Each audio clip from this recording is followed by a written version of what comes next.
भगवान शंकर का धनुष तोड़कर अब मुझे ही ज्ञान सिखा रहे हो। उधर तेरा छोटा भाई तेरी सम्मति से मुझे भड़काकर, मुझे क्रोध दिलाकर मेरा बल क्षीण कर रहा है, और इधर तू हमसे हाथ जोड़कर बड़ी अनुनय विनय कर रहा है। परंतु ये छल कपट और नहीं चल सकता। तुम समझते हो कि अपने आप को राम कहने से तुम परशुराम का भी सामना कर सकते हो, तो उठाओ शस्त्र और मेरे साथ युद्ध करो। मैं तुम्हें निहत्था नहीं मारूंगा, वीरोचित मृत्यु का अवसर दूंगा। और युद्ध नहीं करोगे तो भाई समेत तुम्हें अभी मार डालूंगा। मैं हर्षवलोमा का पुत्र जनक भगवान परशुराम के चरणों में प्रणाम करता हूं। कल्याण हो।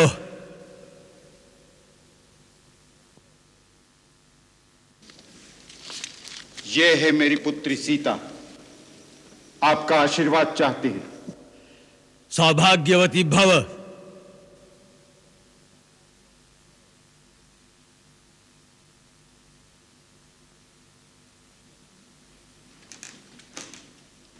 प्रभु, मिथिला में आपका स्वागत। कल्याणास्तु। अभिनंदन है हे जामदग्ने। नमस्तुभ्यं ब्रह्म ऋषि। वत्स, आगे आओ, भगवान परशुराम की चरण वंदना करो।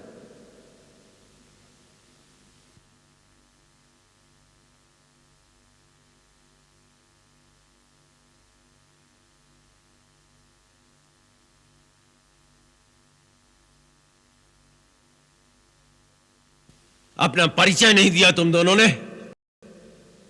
आप तो स्वयं भगवान कहलाते हैं, और भगवान को अपने हर भक्त की पहचान होती है।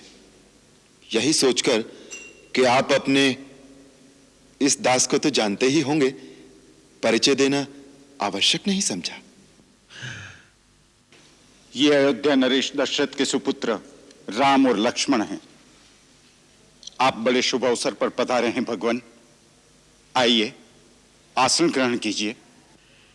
इन मीठे स्वागत वचनों से तुम हमें बहला नहीं सकते मूढ़ जनक। हम महेंद्र पर्वत पर तपस्या कर रहे थे कि शिव धनुष के टूटने की घोर ध्वनि का स्वर सुनाई दिया। हम ये जानने आए हैं कि हमारे आराध्य भगवान शिव के धनुष को तोड़ने का दुस्साहस किसने किया है। बोलता क्यों नहीं मूर्ख? बता बता, किसकी मृत्यु हमें यहां लेकर आई है? जल्दी बता, नहीं तो जहां तक तेरा राज्य है वहां तक की पृथ्वी को हम उलट पलट करके रख देंगे।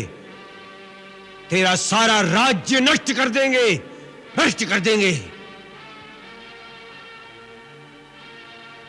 प्रभु, शिव के धनुष को तोड़ दे, ऐसा साहस तो कोई आपका दास ही कर सकता है।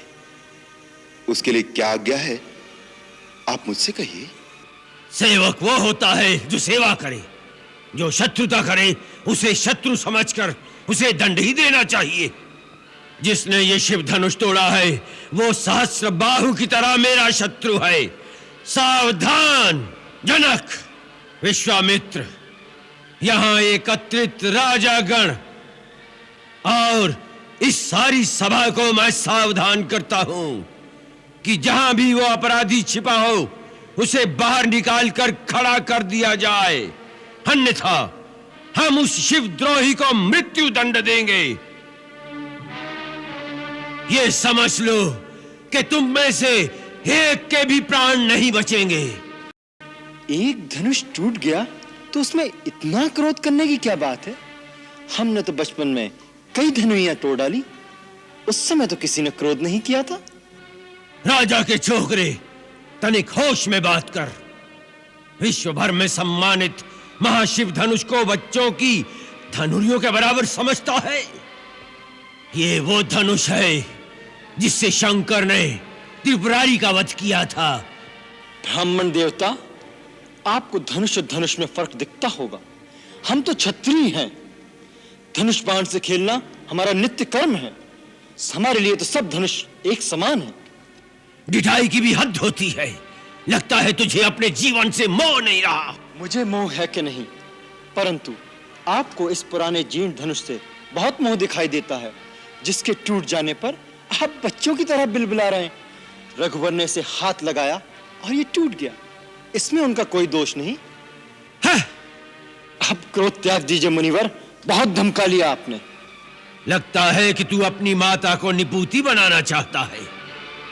मैंने तो तुझे बालक समझकर अब तक जीवित छोड़ रखा था। और मैं आपको एक ब्राह्मण समझकर आपके ऊपर हाथ नहीं उठाना चाहता।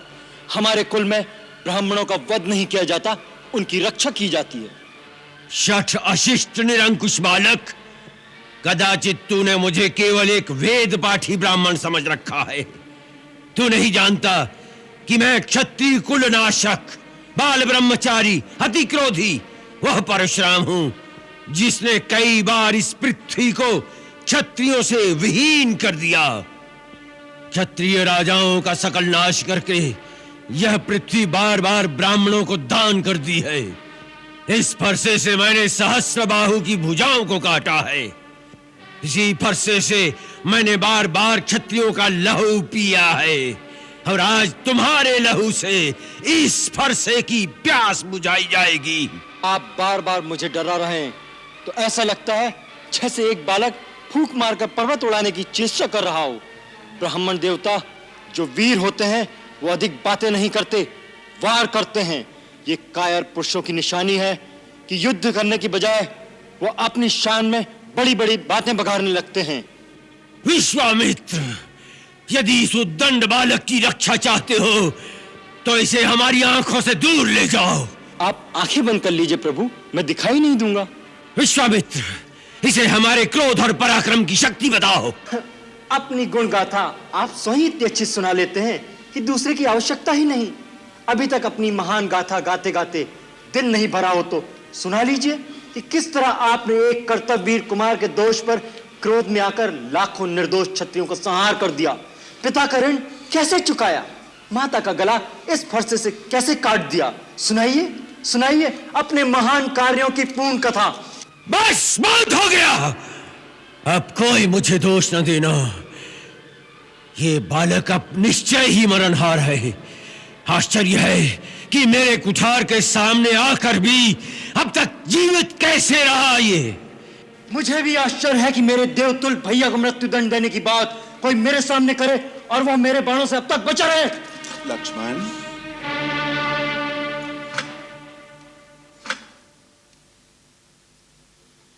महामुनि, बच्चों के दोष पर बड़े क्रोध नहीं करते।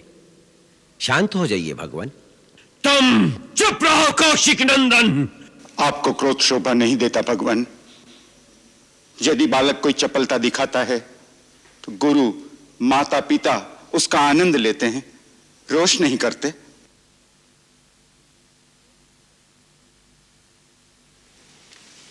भगवान, आप तो सहज सुजान हैं। बालक की बातों पर ध्यान मत धरिए। और फिर उसने तो आपका कोई अपराध नहीं किया। आपका अपराधी मैं हूं। मेरे ही हाथ से यह धनुष भंग हुआ है। यदि दंड देना है तो मुझे दीजिए। मुझे अपना दास समझकर चाहे मुझ पर कृपा कीजिए या क्रोध कीजिए या फिर मेरे प्राण ले लीजिए।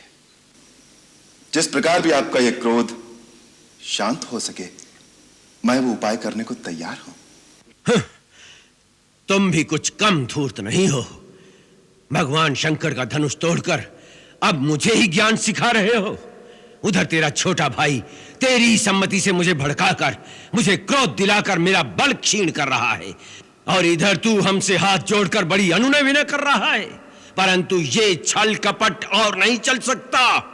तुम समझते हो कि अपने आप को राम कहने से तुम परशुराम का भी सामना कर सकते हो, तो उठाओ शस्त्र और मेरे साथ युद्ध करो। मैं तुम्हें निहत्था नहीं मारूंगा, वीरोचित मृत्यु का अवसर दूंगा।